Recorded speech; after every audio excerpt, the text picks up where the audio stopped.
है अगर गुरुवर का सानिध्य पाना तो विद्यासागर.गुरु पर जरूर आना।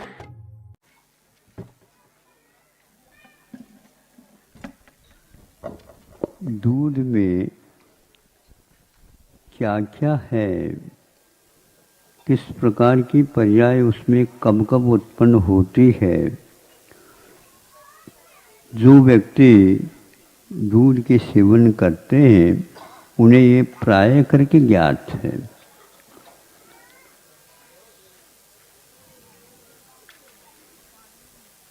ये कहा गया है कि इस दूध को मंदी आंच पर रखो। सुना? हमारी वाणी में मंदीपन नहीं है, सुनो। हाँ, तो सबके पास पहुंच रही है आवाज। तो उसमें मंदी आंच पर रखो इसलिए कहा गया है। वो समझ नहीं पाया तो मंदी आंच कैसी होती, तो हाँ ठीक है मंदी आंच कर लेंगे। तो वह मंदी आंच और न हो करके कुछ तेजी की आंच हो गई। जिसने कहा था मंदी आंच पर रखो वह आ जाता है तो ये चला जाता है, देखता है क्यों मंदी आंच पर रखी। हाँ बिल्कुल मंदी आंच पर रखी। जा करके देखा तो वह नीचे का ऊपर, ऊपर का नीचे हो रहा था। अरे गड़बड़ हो गया। क्या गड़बड़ हो गया? मलाई कहाँ? अशांत दूध में। सुन रहे हो? मलाई कहाँ? अशांत दूध में, सो प्रशांत बनो।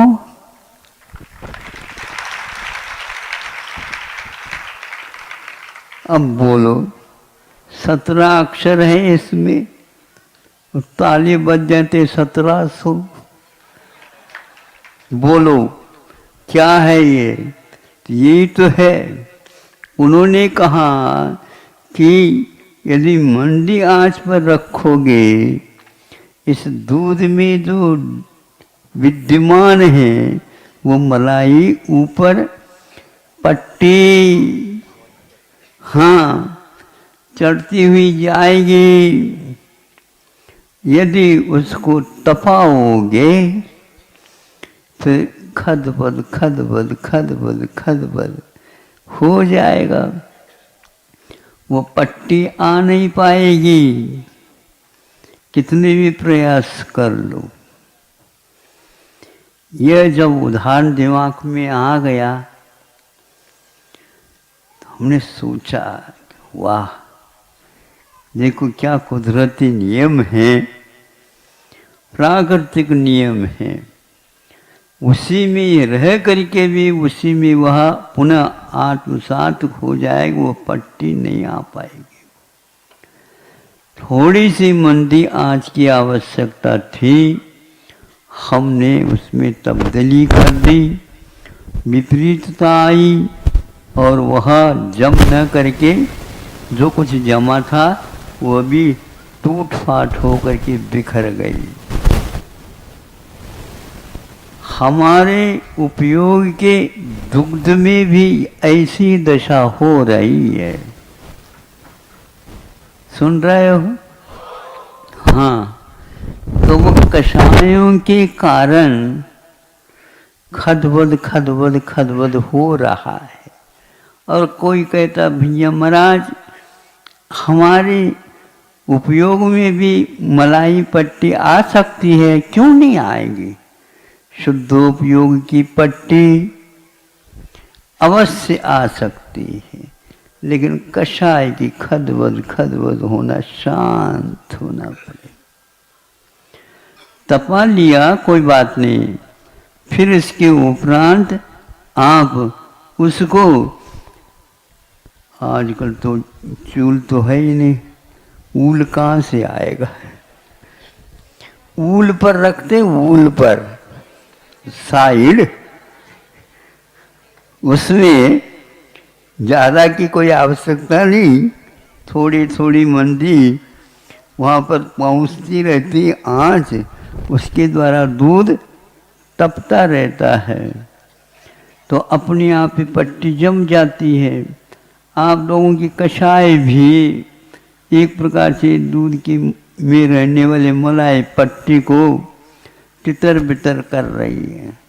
यदि आप उस मलाई की पट्टी को चाहते हो, अपनी कषायों को संकल्प पूर्वक त्याग कर दो, फिर देख लेना बिल्कुल हथेली के बराबर मलाई की पट्टी जमेगी।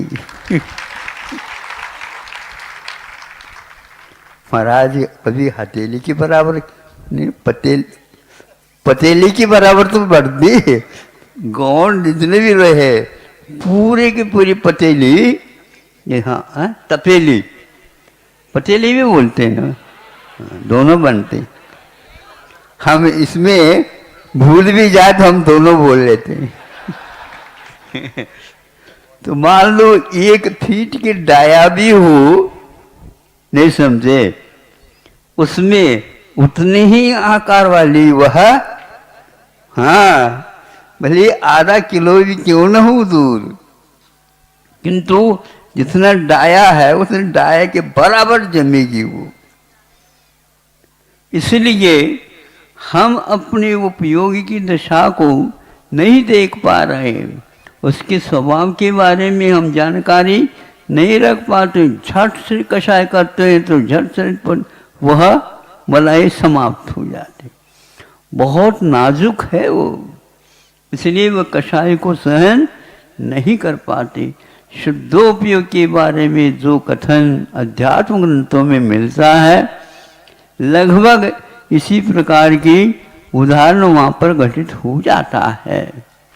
हमें अपने ही तो आत्म तत्व में क्या क्या खजाना भरा हुआ है, क्या क्या उसमें स्वाद है, वे लेना चाहते हैं तो संयम की बड़ी आवश्यकता है। आपने इतना ही संयम धारण किया, सुन लिया, हम समझते हैं कि कम से कम आप रात में भी सोचते रहेंगे महाराज जी तो मलाई की बात कही थी।